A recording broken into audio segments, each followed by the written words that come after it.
today I will discuss the basic functions of our system. So, ang among system is document tracking management system. Ang akong napili nga modules is ang admin dashboard, the pending registrations, and the add user. So, first akong i-discuss is ang admin dashboard. So, admin dashboard is makita nato ang overview sa system na users overview, departments overview, the current active, and the pending approvals. So, ang kanang mga numbers is example ra na nako siya. Then, naapod tay navigation button, total users, the departments, active users, and the pending. So, naapod tay button diri sa taas nga add users. Diri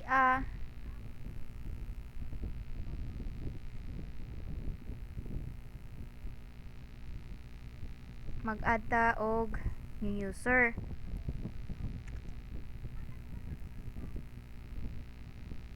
Kaning add new user is, this is where you input the information para makahimo ta og bag-o nga user account. Una is naatay username. Mao ni siya ang gamiton para maka-login sa system. Kung tahay mag-type ta og Shane. Then, sunod is the password. This is very important for security. It should be strong, meaning it has a mix of letters, numbers, and symbols. Example, 1, 2, 3, 4. Next is the email.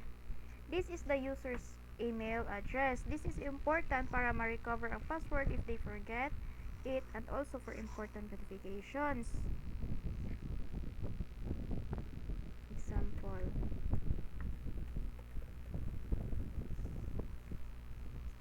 Then, the rule. This determines what the user can do sa system. Right now, it sets to user, which means they have basic access. But you can change it.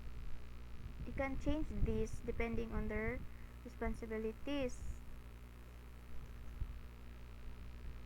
Natay mapilian diri users and the department. So, kung pilion is the user. Next is the first name.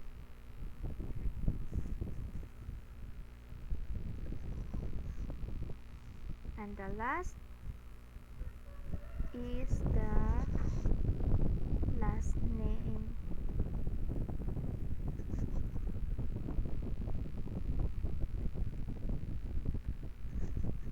Then, the status. Right now, it's set to active. This means the user can log in and use the system right away. You can set it to inactive if you don't want them to have access yet. Then, pinduton na to ang if na fill na nimo na tanan informations, i-click na nato ning add para ma-create na nato ang account. So, na-message dira nakabutang user Shane added successfully. Then, click na tong OK. Then, diri na nato makita tong atong gihimo nga account sa pending registration.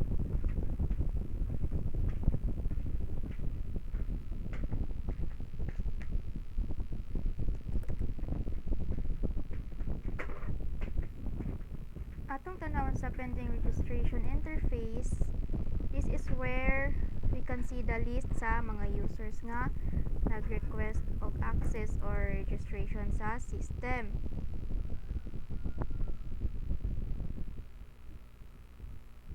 Natay search bar diri at napod tayo role drop down nga may pilianan all roles, user, and admin. Then napod tayo department drop down. All departments, finance, IT department, human resource, management, and the operations.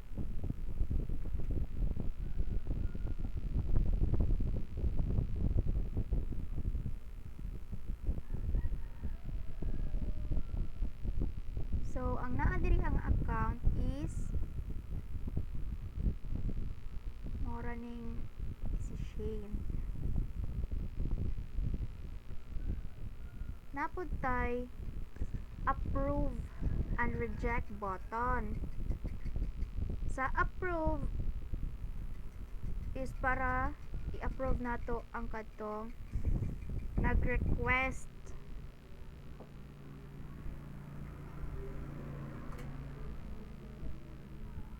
Pag i-approve nato ni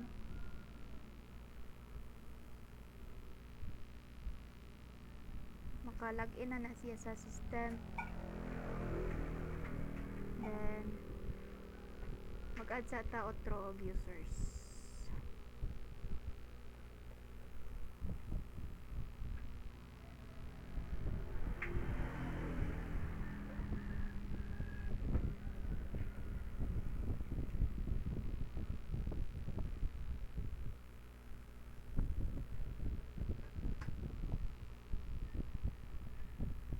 Kani diri department na po nato ni kuan.